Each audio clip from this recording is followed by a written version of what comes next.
ৰহ মোক গাৰ্লফ্ৰেণ্ডে ফোন মাৰিছে। হেল্ল' হেল্ল', তই মোৰ লগত তেনেকুৱা কেলে কৈছ? তোৰ অবিহনে মই থাকিব নোৱাৰোঁ। তইতো মোক কৈছিলি তই মোক কেতিয়াও নাযাওঁ বুলি। এতিয়া তই কিয় মোক এৰি থৈ গৈছ? আকৌ ঘূৰি আহ মোৰ জীৱনলৈ তই।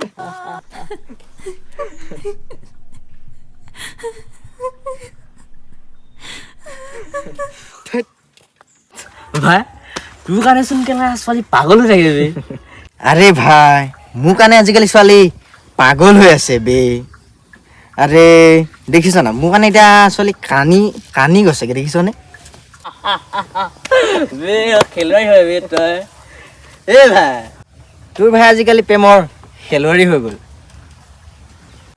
ভাই কৰ্মই কাকো মাফ নকৰে ভাই।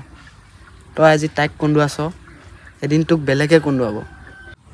তই এটা কথা জান, আমাৰ এই দুনিয়াখনে কমজুৰি, এই দুনিয়া বনোৱাজন কমজুৰি নহয়। কথাটো অলপ মনত ৰাখিবি। বুজিছ?